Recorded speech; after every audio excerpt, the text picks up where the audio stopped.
Donald, D-Money, thank you so much for coming to the show. I am super excited about this one. You're a young, local Sarasota entrepreneur. You've done multifaceted different things. You bring a lot of energy. Let's start out with how you and I met.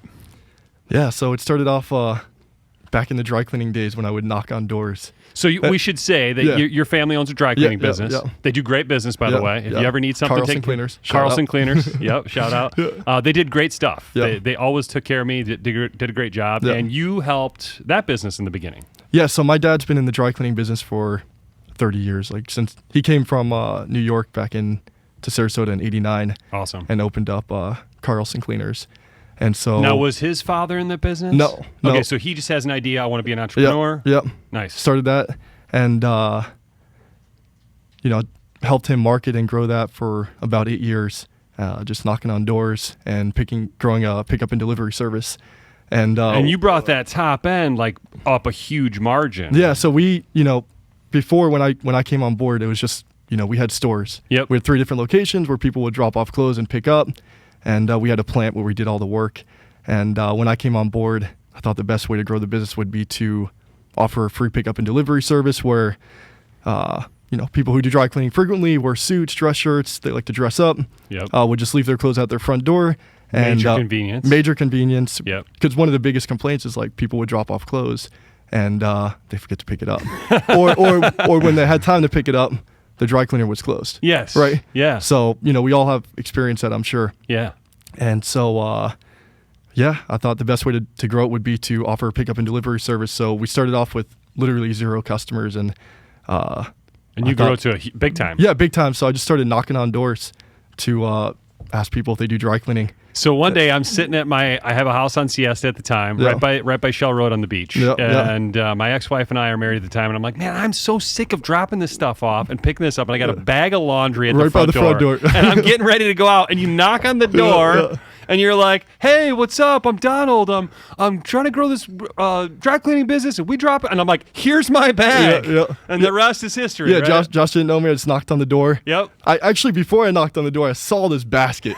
And I was like, don't even tell me. Yeah. Don't tell me. So I knock on the door. Josh invites me in, gives me the clothes. We sign them up, and that was it. And then I started seeing you. Yeah, so that's a long time ago, yeah, right? That's a long time ago. And then I start seeing you around town, like at very strange places, right? Like 4 a.m. I'm going actually with your brother-in-law at 4 a.m. to a gym, right? Because at the time I had a different schedule. Now I have to get my little kids ready and stuff like that. But at the time I was up and at it early, had a lot of stuff going on. My hours were different then. So I'd go with Rick. Shout out to Rick. I got his shirt on today.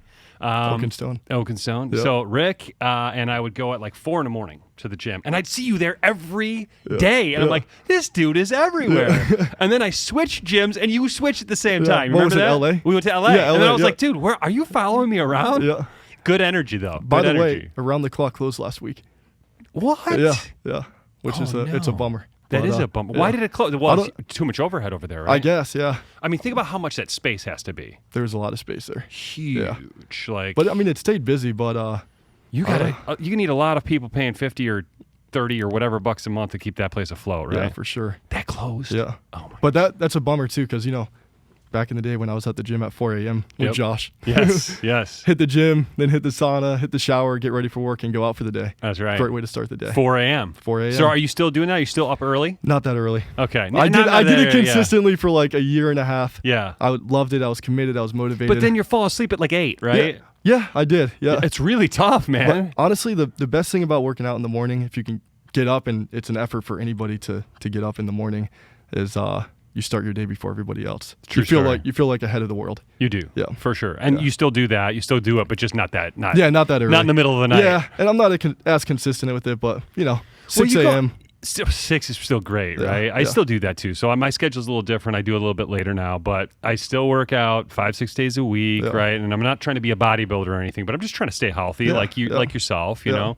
So I would see you at the gym at the crack of dawn. I'd see you around town. I'd see you. You're doing all this crazy stuff, and then so you grow Carlson Cleaners tremendously. Yeah. Right? You make a big shift in that, and then you and your dad kind of talk, and then what happens from there? You want to spin. You want to kind of pivot, right? Yeah, so I just did the dry cleaning for 8 years. It was awesome. Yeah. Kept me motivated, kept me hustling, always something to do there. But I did get like a little bit burned out with it, and I did want to try something else. So got this idea to start selling suits out of a truck. How did you get this idea? So me and my girlfriend, we went on a 10-day road trip, and where'd you go? We started off at New Orleans, right, for a night. Then we drove over to. Wait, now did you drive to New Orleans? Yeah, we drove. Okay, you drove all the way. Yeah, we rented a minivan. How many hours is that? It was like 14 hours. I don't know. I can't remember long actually. time, Yeah, right? it was a long drive. Yeah. Yeah. I think we slept in the van halfway through. Yeah. So nice. Yeah. So we get to New Orleans. Become an entrepreneur like D, and you'll sleep in a van. And minivans. Yeah. So you get to New Orleans, then what? Yeah. So we get to New Orleans, spend a night there. Then the trip was New Orleans, Texas, see my mom in Arkansas, drive back. Nice. So New Orleans, we get to Texas. I think it was Houston. We didn't really like it. There wasn't much to do. So we go to Austin. I see this guy selling suits out of a truck, and immediately I knew that's what I wanted to do. So right on the spot, you're like, literally boom. Just clicked. Wow. Right away, no questions asked. I knew you see that was kind of the same type of thing. Yeah, I saw an opportunity. I've been preaching to dress for success, put on a suit in the morning. Yep. Care about what you wear, you feel better, and you make an effort doing it.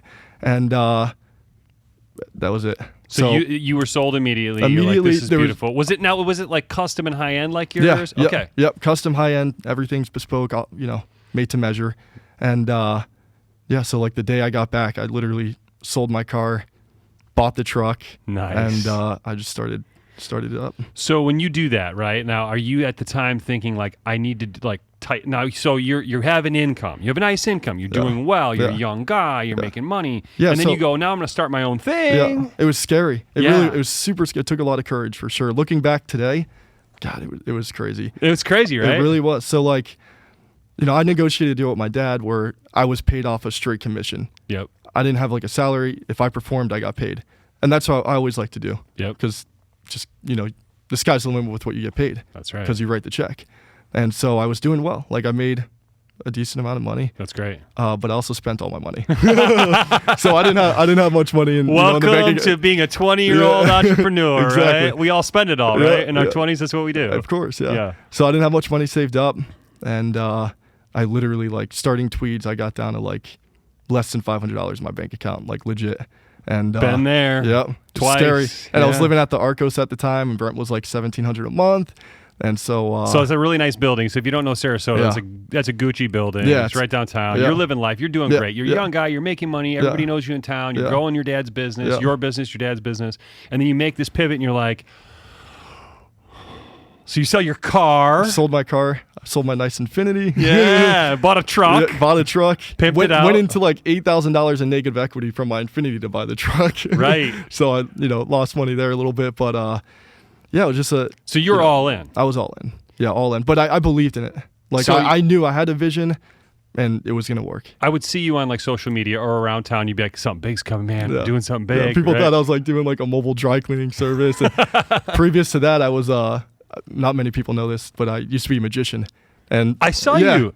You're a good magician, too. Dude, I put my whole 12 years of, like, middle school through high school and some of, after high school into magic. I worked at Universal Studios as a magician, and it was life. You're doing like the David Blaine stuff, just like card tricks. Like crazy, like the cards in your ear and stuff. Like, how do you do that? Yeah, just straight up sleight of hand. I never like to use like trick decks or anything. So I thought that I was going to be a magician as my career. That's what awesome. I thought I was going to do. But that didn't here's pan a out. nerdy thing that my ex-wife used to always make fun of me. I'm a super dork for magic. Like if you take me to Vegas, I want to see a magic show. I don't want to see Cirque du Soleil. I want to see magic. Have you been to the Magic Castle? Where's that? I think it's in LA. No, I've never been. Yeah, if you ever get out there, you got to check that out. I will check it out, man. I will check it out. Cool. I got a brother in Cali, so I will do that. Yeah, there's like a community of like magicians, and it's crazy. I used to like travel to like Georgia and California, and like we'd be out like a group of us like just doing card tricks all night long till like 4 a.m. It's definitely cool. Now do you go out to Vegas and see these big shows? Like not really. No, you never do that. Okay. I mean, I saw like David Copperfield one time. Yeah. But that was never like I was never into like the big stage. That's like it's called stage magic. Yeah. Yeah. Like David Copperfield does stage magic. I did close up magic. Yeah, you were doing like the stuff where like I see the card, all of a sudden the card's gone. I'm like, how did he do that? Right? Like there's not like a there's not like mechanical like stuff. Yeah. Like there's this weird cage and the girl disappears. Like, come on, that's different. Yeah, it's like right in your face. And I was probably up to like 4 a.m. every night practicing that stuff. Legit. Yeah, it was. That's awesome. It was my passion. Like when I get into something, I'm 100% into it. You go all in. All in. I love it.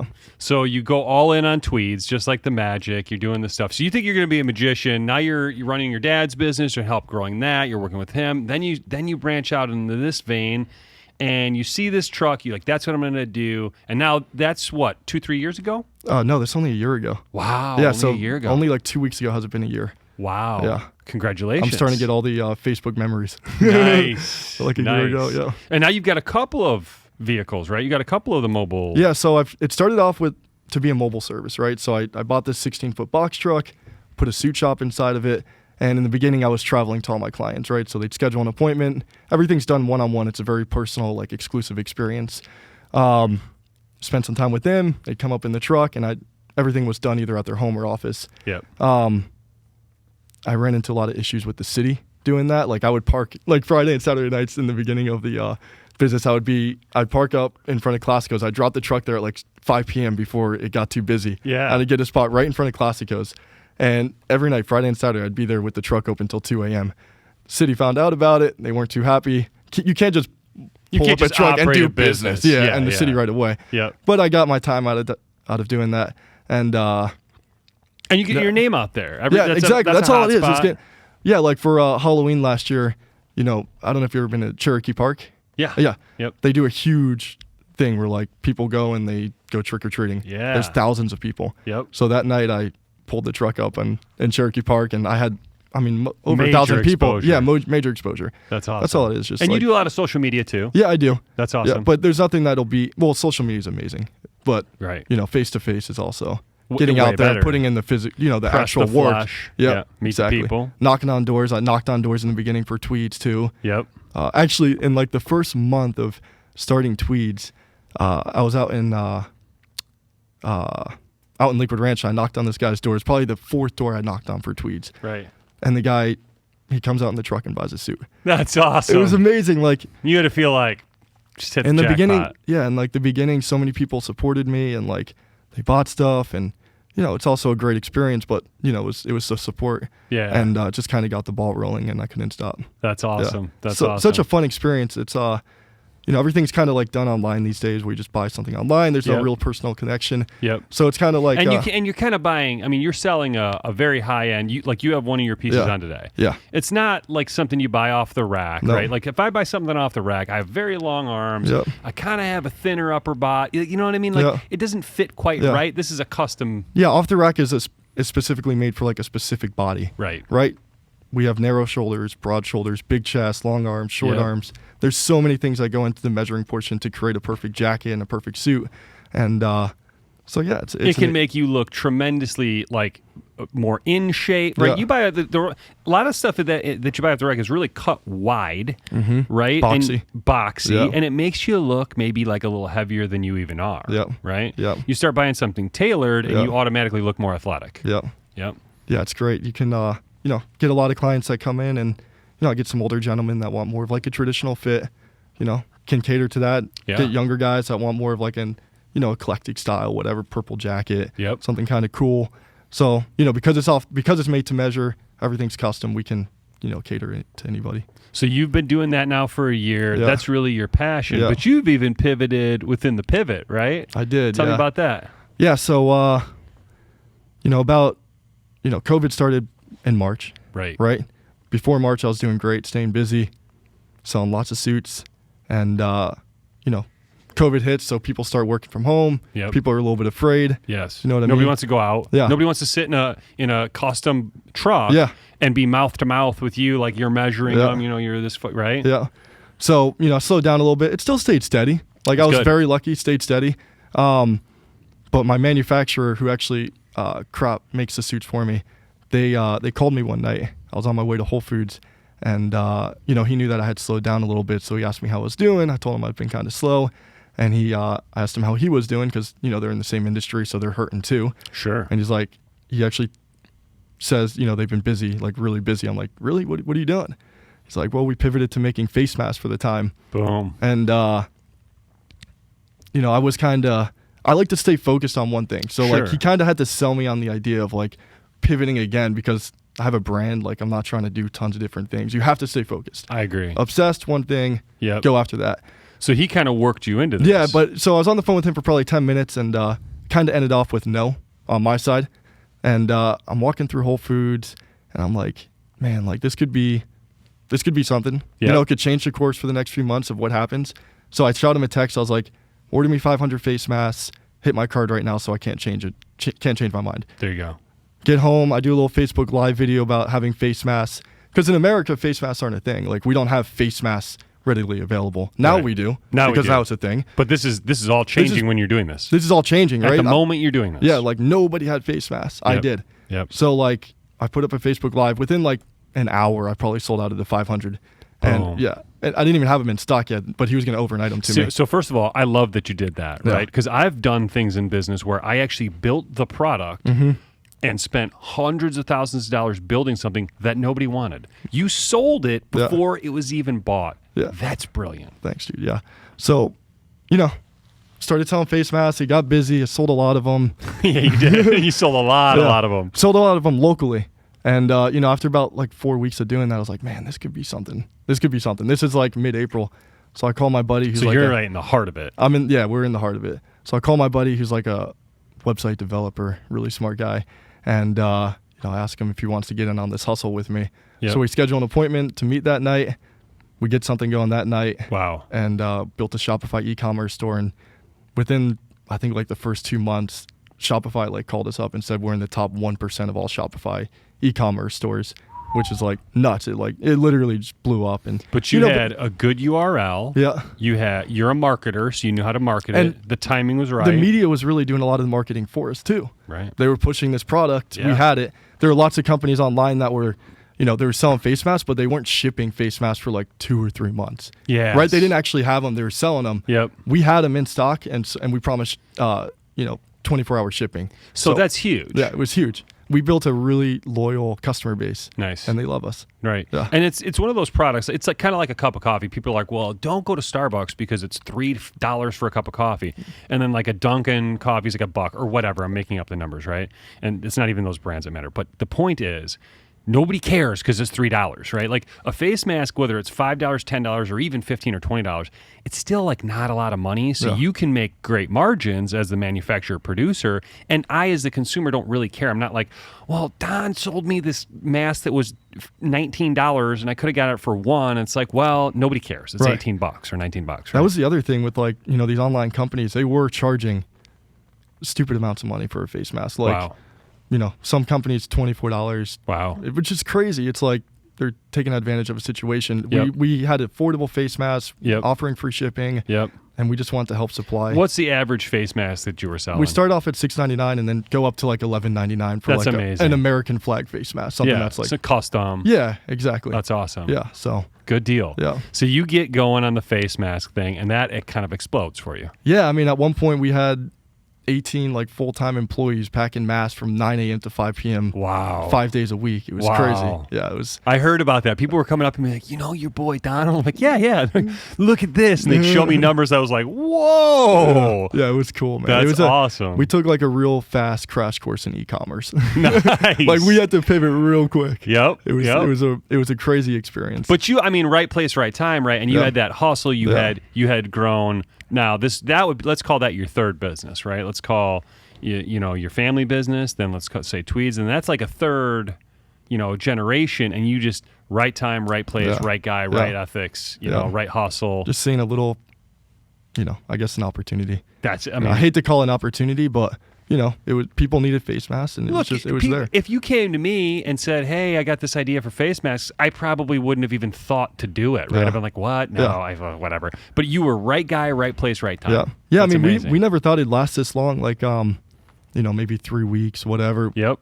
But it was still an opportunity, so we wanted to take it. And you're still selling them. We're still selling them. We've built a huge database of clients, and people still need face masks. It's going to be a thing that's here for a while. Probably, Yeah.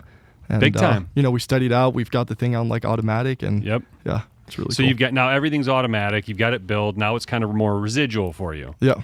So I mean, tell me about that process of like striking it.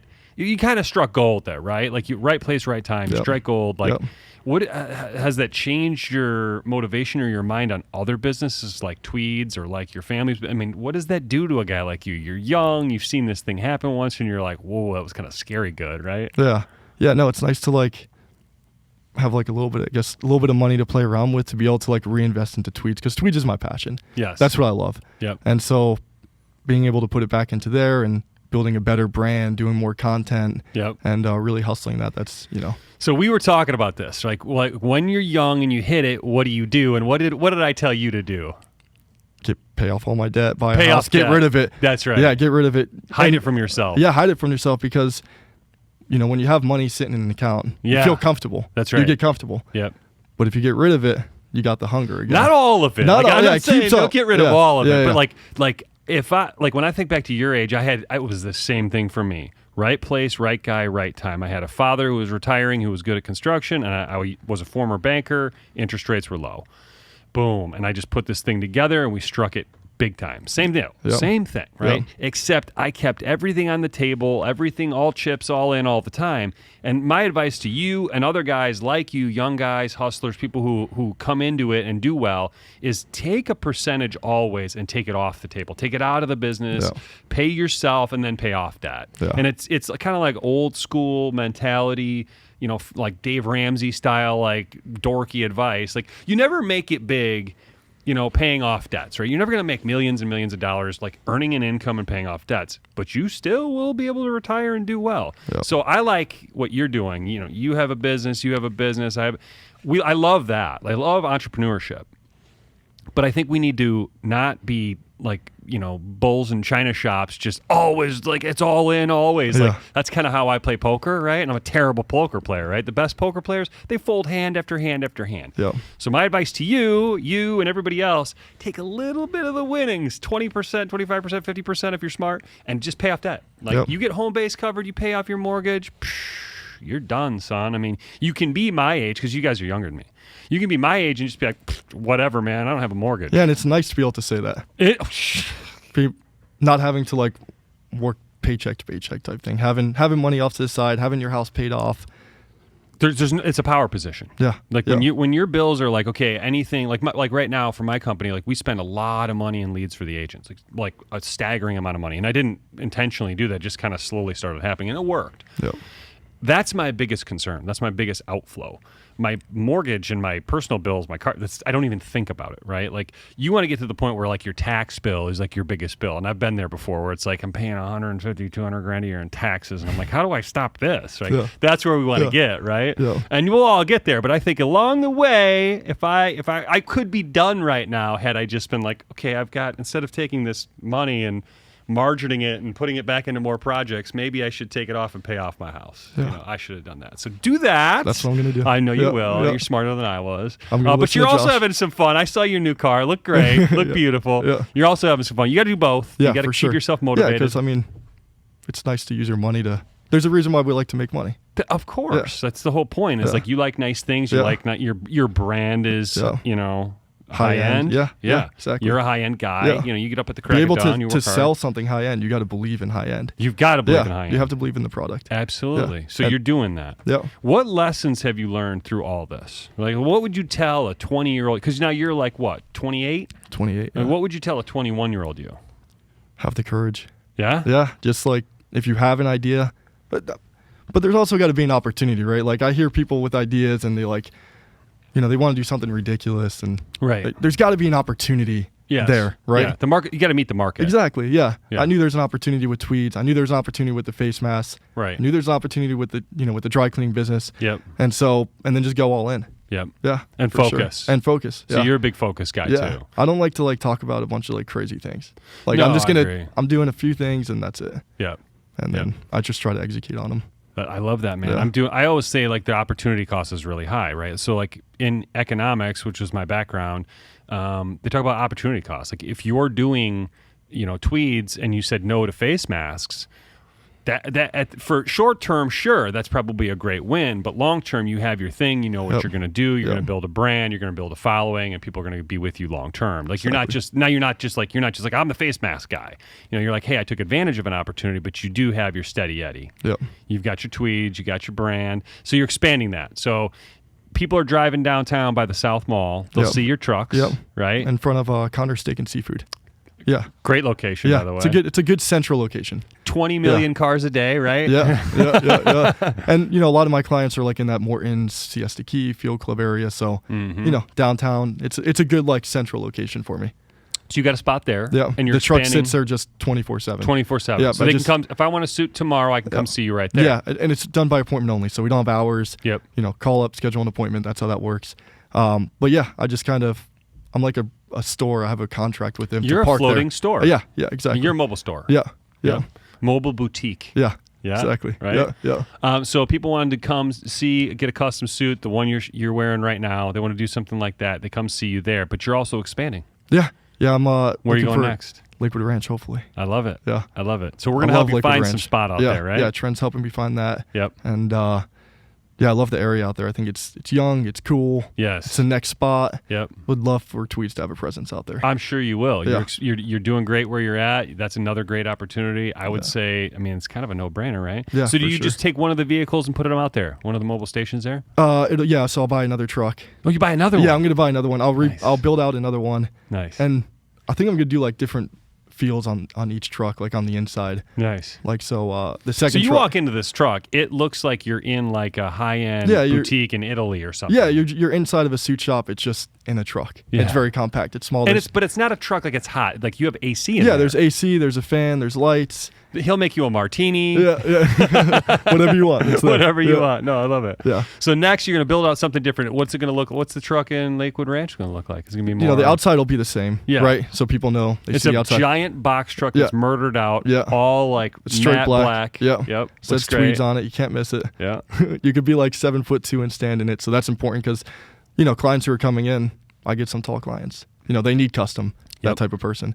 So yeah, I think I'm going to go for like a different feel on the inside. Nice. Yeah, just like different design looks and you know, there's no reason it has to be the same on the inside for each one. No, that's awesome. But the outside should be consistent. Have you ever thought about like franchising this, man? Like I've had like people they probably already approached you on it, huh? Yeah, I have, but like, you know, for me, I've been doing this for a year. Yeah. I'm still trying to figure it out, so I'm not trying to jump the gun on anything like that. Maybe Keeping one day. Manageable. Yeah, one day maybe. Yeah. But you know, I'm still trying to figure it out. Nice. Yeah. Nice. Trying to get my systems in place, you know, people, salesmen. Yeah. And so now you have people working for you in the Tweeds as well. Yeah, I do. Okay, so what are they doing? Are they prospecting? Are they going to meet new people? Are they door knocking? What are they doing? Yeah, so I got a great guy. His name's Connor. Awesome. He's been previous to Tweeds, he was with Men's Warehouse for 5 years doing all custom. Oh, nice. Yeah, so he knows his measuring. So he knows the business. Loves dressing up, knows his fabrics, knows his measuring. He's great with clients, talking to them, building relationships, and beautiful. Yeah, so he runs a lot of my appointments, and yeah. So now you're focused on growing and running the business, and he's actually kind of like your custom tailor. Yeah, exactly. Beautiful. Yeah. But you had to learn that part first. Yeah, there's a lot of trial and error. I'm sure, right? Yeah. So what happens? I come in there, I buy a suit from you, and one arm's too long. What happens? Yeah, so everything's backed by, call it like our perfect fit guarantee, right? Awesome. So you come in, appointments usually last about 45 minutes. We go through 3 different phases. It's discover, design, measure. So it's discovery is where we sit down and talk to the client, figure out what the suit's for, kind of get to know them a little bit. Then we go through the design portion where we'll pick out the fabrics, the lapels, the buttons, the stitching. Everything's custom because it's really just made from a piece of material, and we build it from there. I love it. And then the third portion is the measuring. Go through about 20 different measurements, take pictures, shoulder slopes, so that we can create the perfect fit. And then after about 4 weeks, it takes to craft the suit. It'll come in. We'll schedule a second fitting to try it on, see how it looks. If there's any adjustments from there, we have a local tailor who makes those adjustments. Beautiful. So you're not having to ship it back overseas. Yeah. Beautiful. Yeah. Nice. And our turnaround time's the quickest. 4 weeks is very, very quick for a bespoke made to measure garment. Yeah. For custom and for like, you know, overseas this isn't like, you know, off the rack stuff. Yeah. Right? Yeah, we need time to build it and Yeah. That's great. Yeah. So other than that, what's next for you, man? What are you thinking next? I mean, just build and grow this? What's on the agenda? Probably some we're gonna do a few other little e-commerce plays. Nice. You know, because we've kind of learned that system. We've got a fulfillment center. Yeah. We've got the business set up. We've got everything there. So if anybody knows any great products that are maybe local, you know, me and my business partners would love to talk to you and see if we can bring something like that online. Awesome. We've learned a lot, and yeah. But the next step is really just getting back to Tweeds. Yeah, and you're helping Tim, who's one of my agents, your brother-in-law. Yeah. You guys are good buddies as well. Yeah. You're helping him grow his business as well. Yeah, so Tim's my brother-in-law. About 4 years ago, we started a mobile car wash service called Weekend Wash. And we were sitting on the couch one day, and we were like, man, what would be a cool business to do? Yeah. And we thought mobile car wash. So this was on a Tuesday night. So literally at the dry cleaners, we had another van that was just sitting there. So we asked my dad if we can buy it from him. We got it wrapped. Started an LLC, started a bank account. This was on a Wednesday. Had the business up and running on a Saturday. Wow. Started knocking on doors. And again, with the Weekend Wash, we just knocked on doors to build our clientele. Yep. The first day we washed like 10 cars. The next day like 12. Yep. Supposed to just be like a weekend hustle. I got out of it. The last 3.5 years, Tim has been building his clients. He's got a great business now. And he does my vehicles too. Yeah. So yeah. like I'm a big fan of like every second of every minute of every hour has to be protected. Now I block a lot of time for like just doing nothing. Like I think that's like super essential, and like stuff with my kids and stuff with my friends and stuff with my agents and all that. But like if I'm not going to clean my car is my point, right? Like I'm not going to. You could be doing something that's going to make you or money be doing during that nothing, time. Yeah. right? Like it's just not exactly, worth the money. And same thing with time, like the car wash, dry cleaning, all these little things. Those are things you can hand off to a professional to do. And you can do more important things. Here's a funny story for you. So when I started Trend, obviously I had an income, and my income went down to start over, right? Because I was flipping houses, and then I had to start Trend, right? So for a while, my loads to you guys went down drastically, right? Because when things are going well, I dry clean everything. I'm not going to iron anything, nothing. Like my bags and bags, and like just dry clean it. I'm not going to mess with that. Yeah, for a while I had a huge bag. Yeah, just literally a basket full like of clothes. Like a giant bag of like, and I wear kind of the same thing all the time, like a white button-down shirt and like some shorts or pants or whatever, every day, right? Yeah. So I kind of like his t-shirts would come in. Yeah, I do t-shirts. Basketball shorts. Yeah. No, I'm just kidding. Yeah. No, so for a while, this got so thin and so lean, and I was losing money in the beginning. Because you know how anytime you start a business, just like you said, have $500, I was losing money. I had to do my own stuff. It is not worth $3 to wash and iron your own shirt. I promise you, or $4 or whatever it was. It's like it ain't even worth it, right? For sure. So I think these conveniences, they're really treats, right? Plus your stuff looks better, right? You get a laundered shirt on. It looks a million times better than the guy who irons it himself. And like half the time, guys don't even know how to iron. Yeah, you can't. It looks terrible. Yeah, you get creases in the sleeves. Right. Collar doesn't look right. And you can buy. You see a lot of my stuff is like just really like inexpensive, like H&M. Yeah. You know, you can get a button-down shirt for like $10 and just get it. I spend way more money laundering it than I do buying it. Yeah. But they look great. Yeah. Yeah. You can buy a $10 shirt, get it laundered. It looks like a $100 shirt, right? Exactly. Little tricky. Good little hack. Little hack. Little save a couple bucks, right? Yeah, exactly. So Tim does my cars too, and he does a great job as well. So shout out to Tim. Yeah. He does a great job. And he's kind of going more high end with that too. And I support that. I'm like, dude, don't come out here and spend 45 minutes with a guy or two and clean my car and charge me $30. Like, yeah, in the beginning we charged $25 to wash your car. I remember. Yeah. But I was like, I respect it, but you did the right thing. Yeah, it allowed us to we're just knocking on someone's door. Yeah. Right. $25, you can't say no to that. Right. Tim slowly raised his prices. Now he's a professional. He knows how to properly detail a car, and he trains people to do that. They do an amazing job. So that's worth something. Absolutely. Yeah.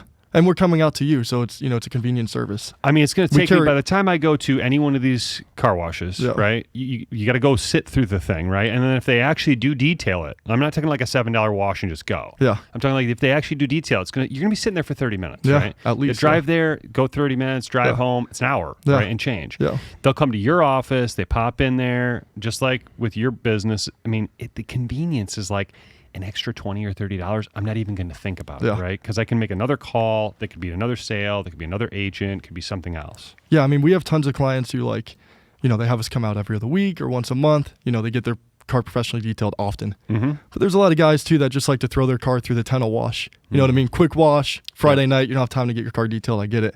But you can do that more often, but I think every few months you should definitely get your car properly detailed. Just as a good thing for your paint. I've got kids, so you've got to get those French fries from out of the seats, man. That's a pain in the butt trying to get your vacuum in there. It's horrible. It's horrible. No, you got to do a deep clean. Yeah, you do. For sure. Yeah. So you've done now. We forgot to even mention that. That's another business you started and ran. Now you're consulting with, right? Yeah. You're back with Tim consulting a little bit. Yeah, we're just kind of like we redeveloped the website, the brand, the wraps on the vehicles. Yep. Doing tons of Facebook ads, and we're crushing it right now. So you mentioned marketing, the ads, the Shopify carts. When I see you on social media, I see obviously a good-looking young guy in shape, like going out there and taking on the world. But I really see a master marketer, right? I think one of the things you're really, really good at is you're marketing your businesses all the time. Yeah. And so talk about that. Tell me about. I don't know. Anything I do, I see opportunity in and I believe in. So. It's easy to talk about something that you actually have passion for. But there's a lot of people who can't do, every once in a while I do it too, turn the camera on yourself, talk to the camera, you're talking to your friends on Facebook, you're talking to YouTube, you're talking to everybody. Yeah. Not many people can do that. There's a lot of personality types that just can't do that. Yeah. And you have no problem. You're just like, boom, I'm doing magic, I'm starting a business, I'm pivoting, whatever it is. Yeah, if you're not good on the camera, then, have a photographer come out, do professional shoots of your products, whatever it is that you're doing. Mm-hmm. Have a copywriter write it out for you. Yeah. You know what I mean? Like delegate the things you're not good at. That's and beautiful. have somebody do that. Like for Tweeds right now, I have a copywriter basically writing 3 pages of content for me on why they should buy a bespoke suit over and off the rack. Yeah. What's the difference between the two? What is Tweeds? Yeah. About the difference, experience, a little bit about me so that I can just pull all this content for Facebook ads, Facebook posts. It's going to all be used on my website. So you just kind of got to delegate. Now, do you have like the formula down from all these different businesses that you've done? Money in, money out, ROI on the advertising, on the marketing. I'm sure that's something you're tracking.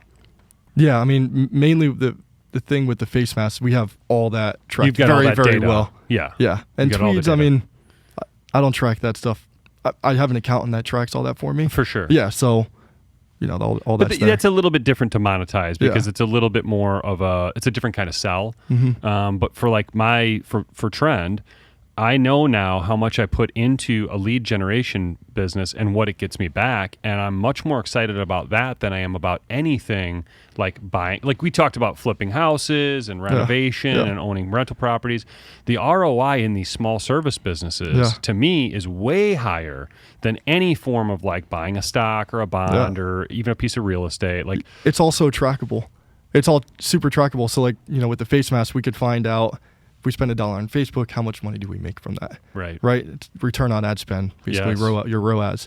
And, we're doing a lot of that with Weekend Wash now. Yep. And we're still like gaining all that information. So we don't have that to a T, but all that we're trying to figure out. Oh, it takes a long time. Yeah. You have to build the data, with that. You can also find out who's clicking on your ads. Like what demographic, is it men? Is it women?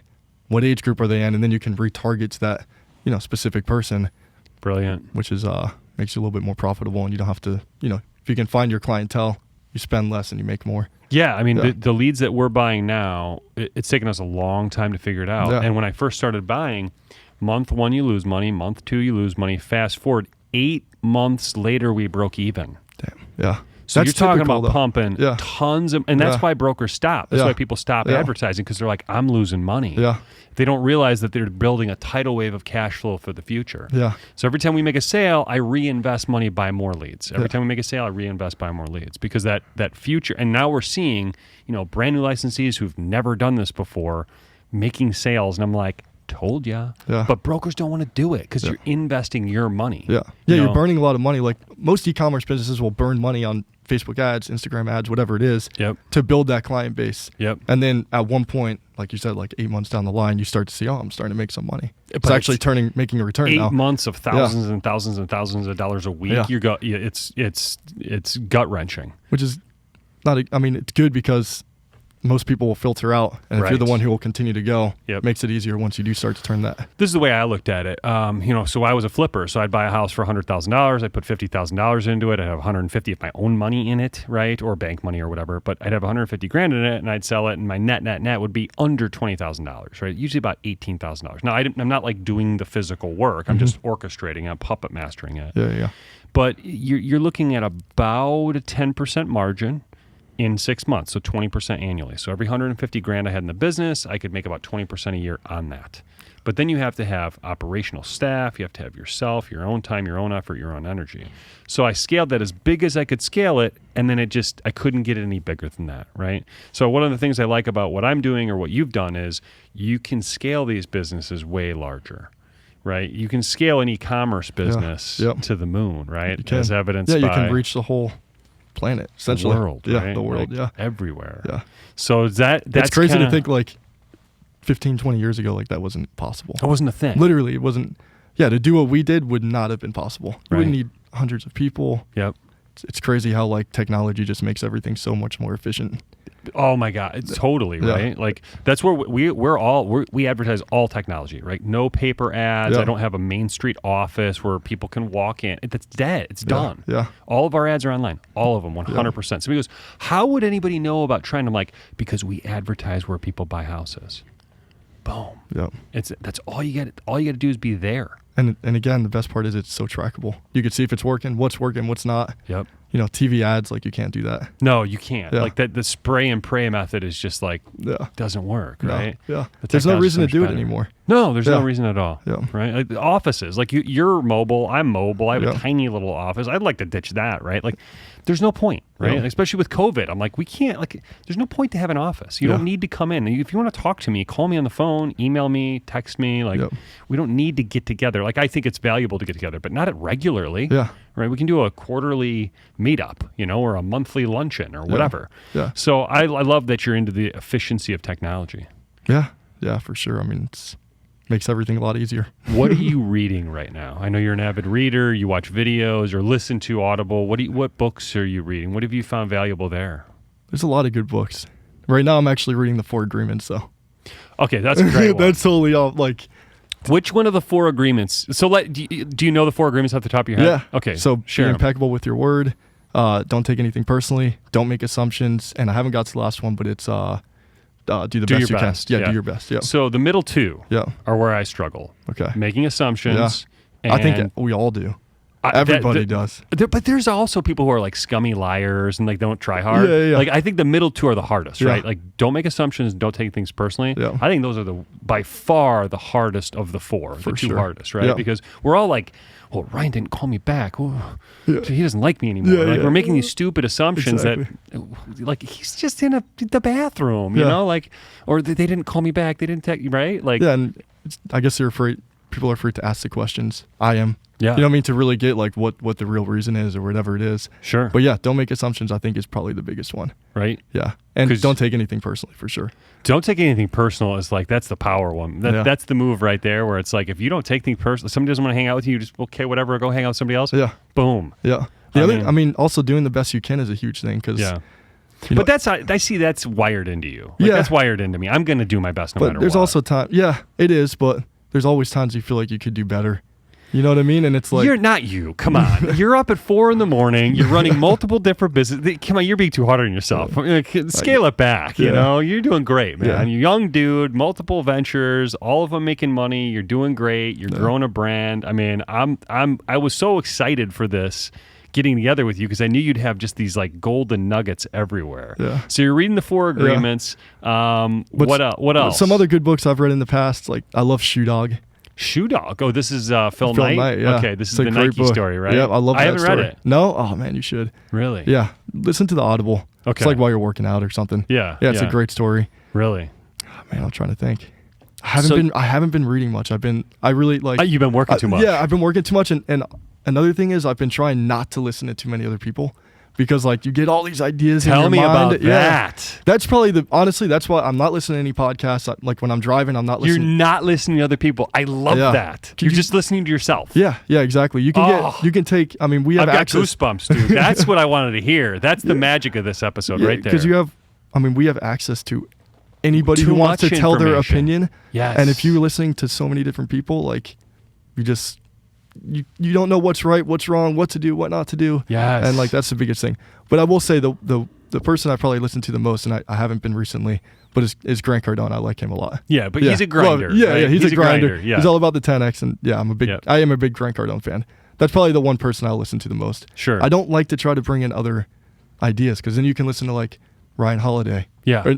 And that's a completely different person than Grant Cardone. Yep. You can't listen to Ryan Holiday and Grant Cardone. They're in conflict. Yeah, they're in conflict. You can take little snippets, but then it's like it's all confusing in your mind. Yeah. And like the guys that I like that really changed my life were, and I hate even mentioning it, but like Rich Dad Poor Dad, Robert Kiyosaki. I was sitting in the basement of a bank reading his book while I was supposed to be working, but I was making $40,000 a year, and I was miserable. They wanted me there at 7 a.m. and working till 6:30, 7 o'clock at night, and they'd like mean mug you and like eye blast you if you left before 7. I'm like, dude, it's 12 hours a day. Like you put me in a basement. I'm like, get me out of here. What was this? What were you doing? I was a commercial lender, underwriter. Okay. So like, when you're brand new to commercial lending, they don't just put you on the street and say, go lend businesses money. They say, here, you do the math. Mm-hmm. So you get the spreadsheets, you get the tax returns, you put the data into these old school software platforms, and then you do a write-up. And you're just making the write-up of the previous write-up. So you read what the other analyst said, like, oh, Donald Carlson's a great guy, and he started this business in 19... And you're like rewriting it. They were called credit approval packages. Okay. And I'm in the basement of this bank, and I'm like, I am going to jerk my car into oncoming traffic before I come here again. I wanted to die. Yeah. So I switched banks, and in the process, I started reading Rich Dad Poor Dad. And my dad was a handy guy, so he's like, let's just buy a fixer-upper house for you. You can make some money doing that. Maybe you'll like it. And then, of course, we did that on steroids. Yeah. It went insane, but everybody knows that story. So that's how you got out of the lending? Yeah. So Okay. I was a commercial lender, and then I switched to Citibank, and Citibank is the most despicable company you can ever work for. They have area managers making $400,000, $500,000, maybe more by now, a year, and they sit in a room with a bunch of other idiots, the branch managers. Some of the branch managers were okay, but some of them were horrendous people who didn't know their elbow from their rear end, right? And the area manager would be like, let's go through your sales this week. Pull out your spreadsheet. You did 61 City Pro presentation. And I was like, you're paying this guy $35,000 a month to do this? I'm like, this is a joke. It's crazy. It was crazy. So I was like, I got to get out of here. Yeah. And then I went and did real business and made real money and laugh at people like that. Hopefully those people have all been downsized or they've lowered the pay compensation because those people are not doing anything productive. They're not running anything. Yeah. It's just corporate nonsense. But I think that stuff is going away. I think those high-end corporate jobs where they're paying people, $400,000 a year, I think that's dying, hopefully. Yeah, for sure. It needs to die. I was reading an article that was saying how many jobs are out there that technology could really take over, and Yes. people that are just sitting at their desk, really, they don't have to do anything. Yep. Yeah. So many of the jobs. Yeah. Right? Like there's so many people. It's scary. Yep. A little bit. No, it's good because here's the thing. Like if you could, like dry cleaning, this is a perfect example. I'm all for never ironing a shirt again and paying you to pay people or robots to do that. And you own them robots, so you charge me. And then we can do things like this, right? Like you can make beautiful, artistic, custom suits that inspire people. Like this is what we're going to do. People are like, the robots are going to take our jobs and we won't dig the holes. And I'm like, let the robots dig the holes. Let the robots iron the shirts. Let's have somebody like you come out with a brand new, beautiful suit that looks better. Well, that's great. I love that. Like you're doing something artistic and full of life. And like your business, like you don't have to, sweep the floor somewhere. You can do something like this where we can share. This is what we're going to do. Human beings are going to get out of this autonomous, monotonous nonsense, and we're going to do art. Right? Hopefully, like this is you're doing it. Yes, the only thing I would say to that is, hopefully these, people don't get stuck in just like watching Netflix all day or doing Instagram. Let them. They're going to see our ads on Netflix. They're going to buy your suit. They're going to buy a house for me. They're going to buy video time from him. Like, I'm okay with it. Yeah. If you want to spend more time watching TV, then they're just consumers and whatever. The robots are doing the work. Who cares? Yeah. Hopefully people realize though to do their passion, figure out a passion. Will. Yeah. Half the people will. Half the people are doing digging the ditch is no fun anyway. Yeah. Right. Like for sure. But there are people who do. Like there's carpenters who are really skilled, incredible tradespeople at what they do. There's plumbers who are, magical in that field. Not everybody who's doing some sort of a trade is like a monotonous robot, but I'm saying like the awful stuff, like the McDonald's stuff. Like nobody wants to do that. I'm talking about the awful, awful jobs. Like there's still like in construction, you still need to be an artisan, right? And there's still people who can like build a beautiful building. And there'll always be room for like that special niche. Of course. Like the suits, like the special homes. Yep, homes, whatever you can imagine, right? Like advice, right? Like I think the advice you just gave, listening to yourself, that is something that like is really resonating with me right now, because we all pop on YouTube, listen to this guy, this guy, this guy, this gal, this gal, this gal, and you're like, I don't know what I think anymore. Exactly. And I'm like, you get too many ideas. Way too many. Yeah, and I've already been through that phase. Believe me, I've listened to hundreds of different people. Yep. I used to listen to podcasts all day. Yep. Have a book in my ear all day with the earpods, whatever. Yep. But I've just like kind of consciously realized, man, I'm listening to a lot of different people. Yep. Yeah. And so I guess it is good. Pick one person you like and just stick with that person. Like almost let them brainwash you. Yeah. Because you can literally be brainwashed. For sure. And if you're going to listen to the same person all day, they're going to help change how you think, sure. Even if it's like a complicated guy like a Rogan or like a Tony Robbins or like a Jordan Peterson, all guys like we tend to all like, even after a while you get their shtick, right? You listen to them enough, you know everything they're going to say. Okay, Joe's going to now talk about monkeys, and then he's going to talk about weed, then he's going to talk about MMA. And there are people who like monkeys, weed, and MMA. That's great. But once you hear them talk about it over and over and over, you go, you got their shtick. Yeah. I don't care if it's a preacher, I don't care if it's one of these gurus, Tony Robbins, Jordan, they have a shtick, right? Now, Jordan Peterson's shtick is, his content is so broad and so deep, and he knows so many different philosophers and so many different schools of thought. That takes a long time. But 85% of them have a shtick. They're going to pitch it. You're done. Yeah. Like, you watch a Joel Osteen sermon, there's about 3 or 4 of them, and he just pitches them over and over again. And I like him. I do. Like when you need that, that's great. Like the encouragement. But everybody's got that shtick, and they do their shtick, and then they're like, "That's my shtick. See ya." Yeah. And they sell it. I was like a Gary Vaynerchuk for a while, like fan for like 4 or 5. You're like a douche. Work harder. 12 years. Yeah. Doesn't that get old though? You can't listen to the same thing over and over again. And once you do, like you've got it. You understand. You know it. Yeah. Like he's just a grinder. His advice. Here's his advice. Right. I'm watching YouTube one day, and he's like, "If I was a broke moron, I'd buy a piece of furniture on Facebook Marketplace, and I'd sell it on Craigslist, and I'd make $12." And I'm like, I'd just get a job. Like that seems like a ton of work to take a free piece of furniture, paint it, and then sell it over here. It's going to take you all day, and then you ride the bus. Like, I don't like any of this advice, right? Like, you know what I like? Like, get a job, start a side hustle if you want to, or if you just have a job you like, right? Like, there's people who are teachers who love being a teacher. There's nothing wrong with that. No, yeah. Not everybody's an entrepreneur. Yeah. That's you don't 100%. have to be. Yeah, if you found something you love, stick with that. Do it. It's not all about the money. That's what I would say is if you find, like you guys in this video stuff, I always was saying, you guys are so good at this, right? Now he's doing it full time, right? Like you in this fashion and clothing, and it's like, you're good at it, you like it, you don't work a day in your life. Like real estate, this stuff, I love this. I've been doing this forever, right? Like, it's just in my DNA. And like more than that, like it's spreadsheets and numbers and compliance and like all this dorky stuff that like Scott Adams calls it talent stacking. Like when you're good at like 3 or 4 different things and it all fits in this one little bucket, that's your job. Another thing I really love is like, we always talk about entrepreneurs. Yes. I heard this like term, this is probably like a year ago. I'm sure you heard it. Being an entrepreneur. No. Or like inside of a company, you don't have to have your own business. Yes. But like with me, with my dad's business, Carlson Cleaners. Yeah. I didn't have any ownership in it. Yep. But I would have called myself like an entrepreneur, like within the business. He gave you tons of freedom. Yep. Tons of freedom. I felt like it was my business. Revenue was, you got to grow revenue and get profits for that. Yeah. Yeah. I love that. Exactly. So like you don't have to make the leap and do something else and start your own business.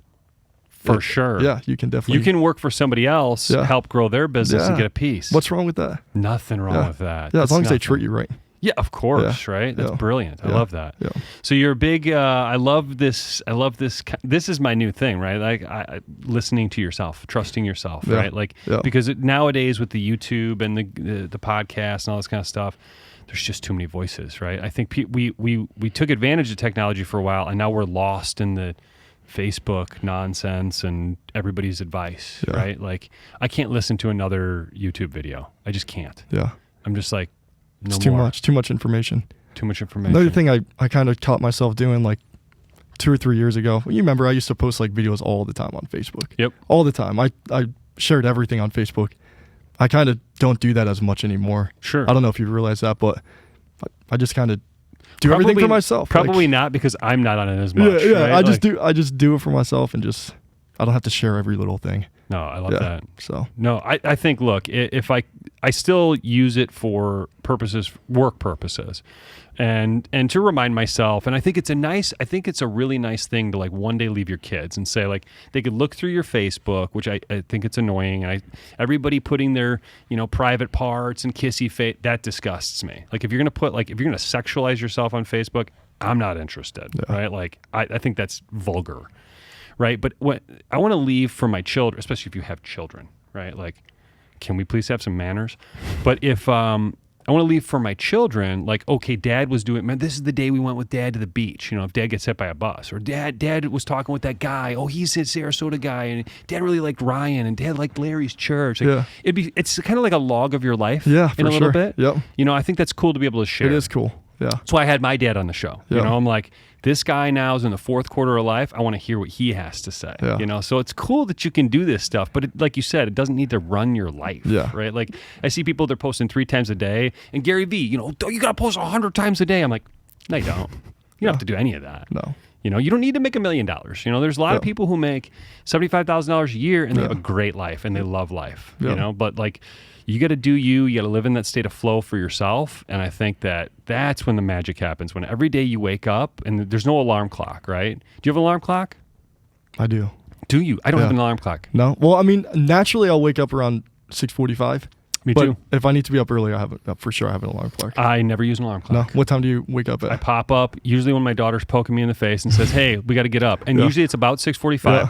She doesn't need to be to the bus until 8. Okay. So an hour and 15 minutes. Yeah. She wants to, she's an early riser, right? Yeah. And I'm like, Ains, I pop up at 7:15. We don't need to do this at but no. She has an alarm clock, right? I'll say if I don't have to be up earlier than 7:30, I don't have an alarm clock on. Yeah. Right.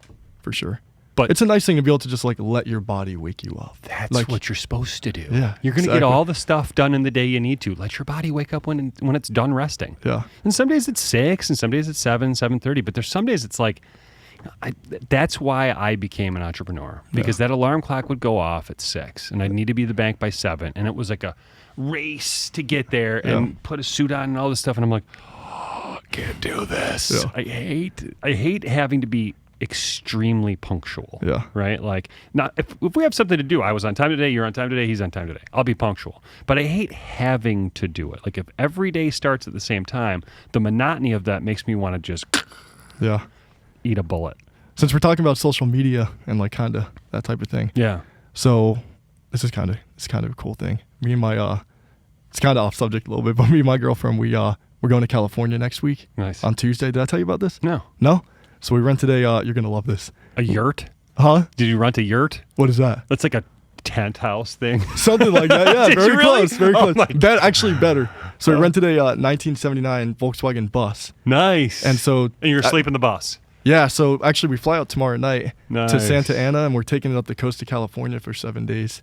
But we're leaving all technology behind. So that's we just got a awesome. little burner phone. Nice. So if we have to make a emergencies, call, boom. Yeah, but good for you, man. yeah, I mean, if you think about that. it, when was the last time we were away from our phone for even 3 days?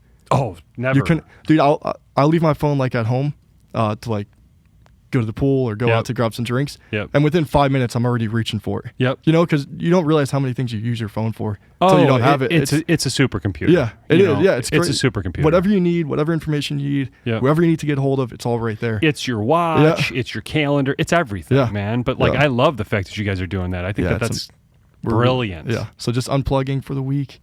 Pretty a week is 7 nights. Crazy. 7 nights. That's crazy. Yeah. Good for you. I'm a little bit nervous about it.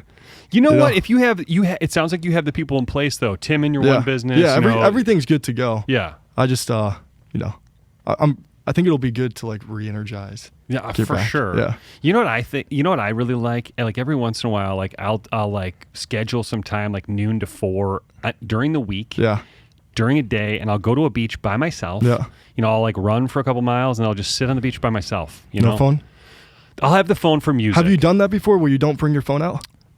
I'm going to do it now. Do it. Now that you said I'm going to do it. Yeah, do it like even on like it's funny too because like so we go to the Modern. It has a great pool. Oh, I all love the time. Modern. Right, so like before Love I it. leave to go to the Modern, like me and her will leave our phone behind and I'll text my friends and be like, now, are you staying when you go there? Or no, we just go to the pool. They got a cool Awesome. pool, hot pool. It's awesome. Love Cold it. pool, yep. Yeah. So I stayed there a few weekends ago. okay. Oh, nice. Yeah, Okay. yeah.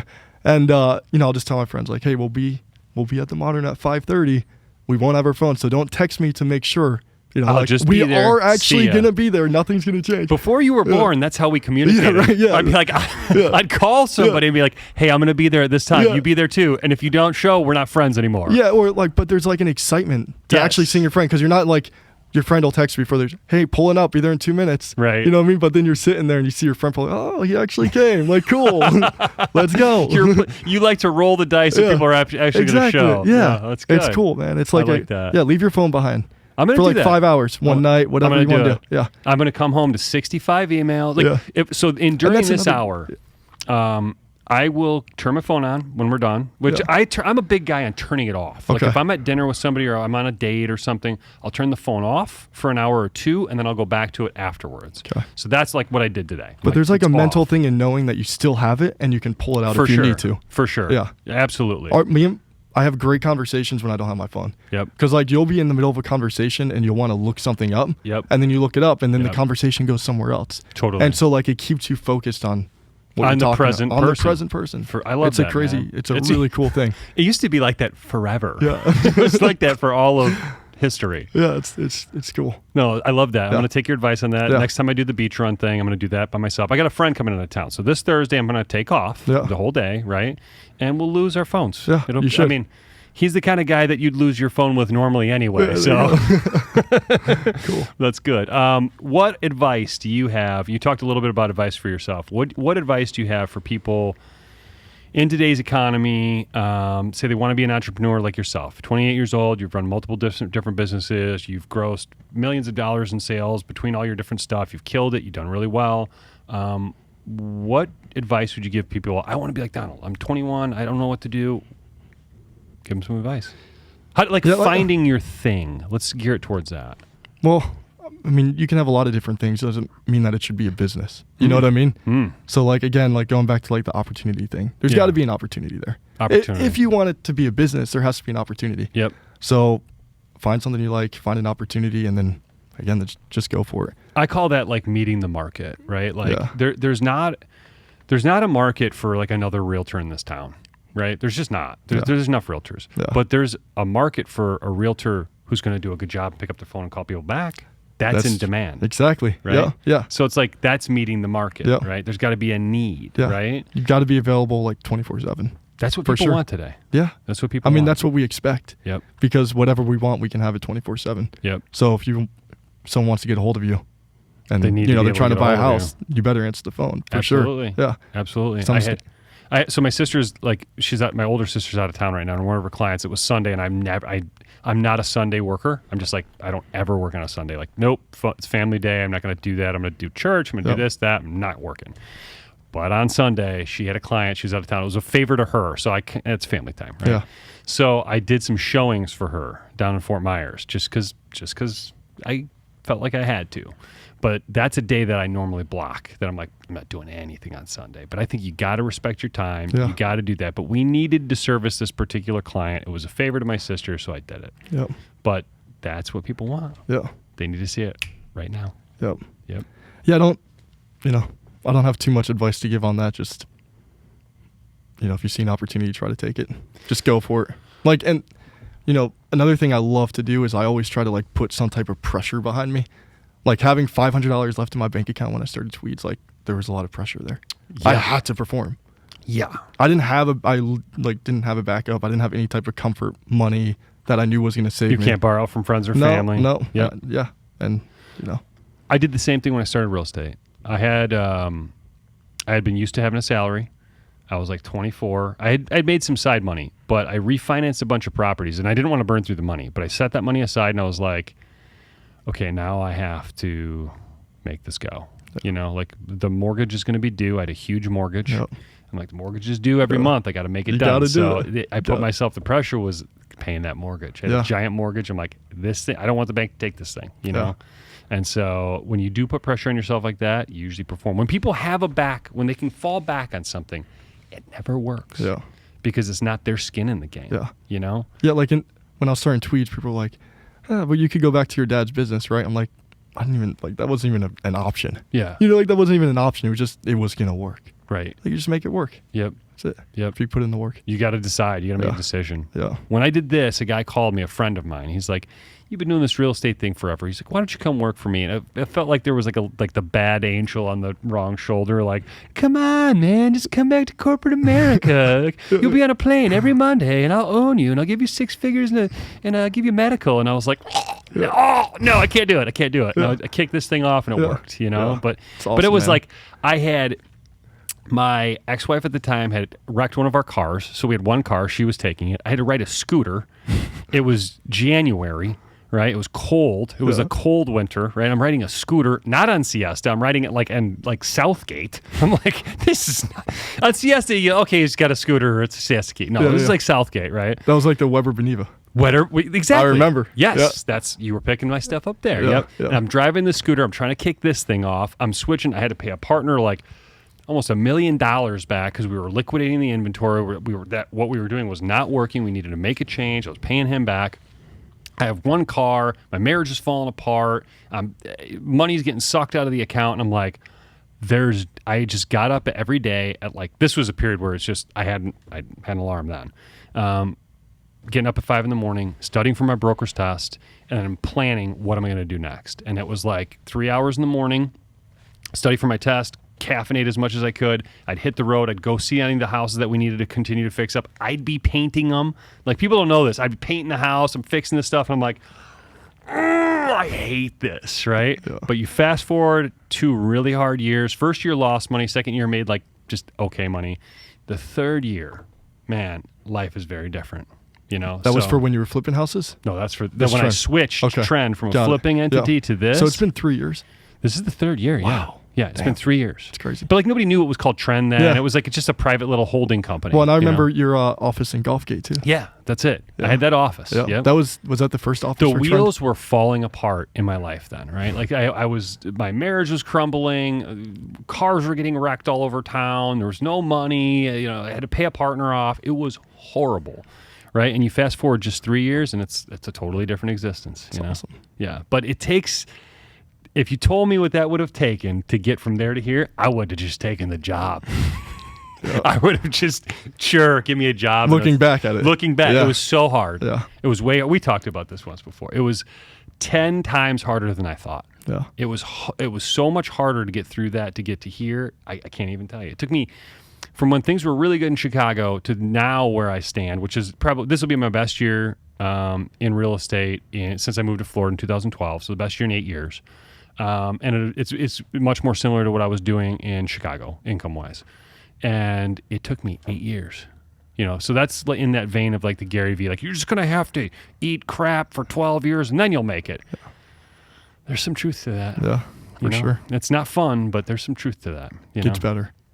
It gets better. Yeah. But the compounding effect, now obviously next year will be, a much better year than this year. And it's just, it just incrementally goes up. And you learn these things that you can't unlearn. My dad always says you can't unlearn the things you've learned. And I've just learned, like, my personal overhead is very low. That's a millennial thing. You guys keep your overhead pretty low. Yeah. Gen Xers did not. We were like McMansion and, driving Bentleys and stupid stuff. But that's kind of part of my shtick. See, I've even got a shtick, right? So you just got to compress that kind of stuff so you have flexibility, because like if tomorrow, we take a hit, like, COVID hit, and I was like, we're going to be fine. Yeah. Because my personal overhead was nothing. And I even downsized it from there. But that's what I'm trying to prepare for all the time for the business. When one of the providers that sells us leads called me up when COVID hit, and they're like, you can either cancel your contract or we'll give you more leads for the same price. I said, give me more leads. And we're today closing the leads that we got at the beginning of COVID. Oh, that's awesome. So we doubled down. And I don't think my staff even knows that. Yeah. But they called me privately and they're like, we can stop your leads for now. We can cancel the contract, or you can double down. We'll give you more for the same price. And I was like, bring it on. Yeah.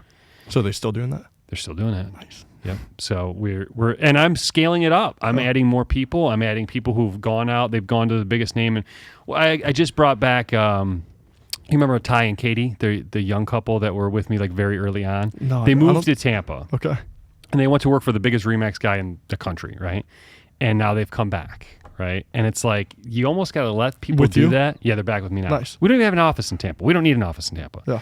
But they You have one in Fort Myers, though, right? We did. Yep. Oh, yep. Okay, not anymore. It's remote now. Why have the space? Yeah. Why eat the lease? Yeah. You know, I'm eating the lease. I have agents in Fort Myers. I have agents in Tampa, but I don't have a physical presence because you don't need to. You don't need one. It's stupid. Yeah. You know, that's going to be a thing of the past. You know, one of the companies in town that has probably the most commercial real estate that they rent themselves. We did a deal with them. They owed us a check. Closed the middle of last week. They wrote the check to the wrong company. We went back there. Check's not where it's supposed to be. It's at a different office. Big is not better. I'm a huge fan of small, lean, mean, and the entrepreneur, the principal in the company making the most money. Everybody thinks bigger's better. Yeah. From the outside, they go, "Oh, they got 100 agents. They got 500. They have 1,000." It's a mess. Yeah. Right? I like my stuff really lean, really mean, and really clean. Like I like my books clean. I like that. Mean, lean, and clean. Everything and profitable. Yeah. Right? Yeah, like, we made more money one year doing 25 houses than we did a year we did 100 or 72, right? Yeah. We made more money because there was just less overhead, there was less mess ups, there was less like this guy doesn't know what to do. You could have 2 trucks. You might be thinking that. You might be thinking if I had 100 trucks, I'd make X, you know? It doesn't necessarily work like that, you know? Yeah. So that's another bit of advice. Profits is a big thing too. You got to charge the right price. A lot of people go into business like maybe and just not charge enough. And so for sure. Yeah, like me and my buddy were talking to 2 guys in town that like make these like handmade bracelets and they make them and they're actually really quality. Yeah. And you were telling me it costs them, X to make them. Yep. And they're selling them for like $12, $13. Yep. You're just gonna become resentful with the business because you're never gonna be able to sell enough to make any money. Yep. So that's a little piece of advice for sure. It's definitely charge enough and don't be afraid to charge more because typically I never think it's price that's the objection. Or I used to when we started Trend, I was trying to be the lowest price in town. Yeah. And I realized you don't need to be. There's cheaper companies in town. Go join a cheaper company if you're looking for cheap. We're not trying to be cheap, we're trying to be better. Yeah, exactly. And that's why we do these things like the leads, and that's why naturally you'll find your clients. That's what you need. Yeah. And you don't need 100 agents or 500 agents. You can have 20 great ones and do mega millions in sales. You don't need 20 trucks. You might have 3 and make all the money you need, and then just pay off your house and be able to live life. And just live life, right? Like less problems. And if you like it, like you do, that's the one thing I see you guys like your business. If you like it, that's the win, right? Like if you don't hate your life. I realized it took me a long time to figure out I hate construction. I can't do it. It makes me want to just dealing with the people or doing the actual, because you didn't really ever do the work, money. right? No, I have at times. Okay. I have at times done the work when things blow up or when you can't, nobody shows up, and I'm like, okay, just not going to come today. Yeah, I remember one of our conversations while we're sitting walking the treadmill one morning at 4 a.m. at ATC. Yeah. You couldn't get people to show up. Yeah, you told me that was a nightmare. Construction attracts, a certain type of people that they're great people in construction. And there are people that just they can't do anything else, so they call themselves a contractor. They call themselves a painter. They call themselves whatever. Yeah. It attracts nobody's like, well, I'm a psychologist, but I can't make the meeting on time because I'm always drunk. That's not normally a thing, right? Like, of course, I'm sure there's doctors who are alcoholics. There's all sorts of stuff. But primarily speaking, like a lot of people in the trades, not a lot of people. Many of the people I know in the trades, is that the politically correct way? I didn't find the right trades. Let's say it like that. I didn't find the right tradespeople. Yeah. Because look, you got to borrow a ton of money. Then you got to go find the inventory, buy it right. Then you got to fix it right. Then you got to sell it right. It sounds easy. It's really hard to do, right? Like, I did it for a lot of years, but I had the right people in the right places. I had a banker and my father in construction. All these pieces were just beautiful. They were beautiful. And that's kind of like what this is now. I got the right people in the right places. Well, I mean, when you're in real estate, right, these people they have to actually go through school, right? They're getting into real estate because they want to have a career. They're going to work hard. They're putting like their eggs in one basket. Right. So you attract a different person. Same thing with like the suits. Like, anybody I were to hire, like they're going to have a passion for suits. Yeah. So they're going to want to show up every day because they love it. Yep. You can't really love working in the heat.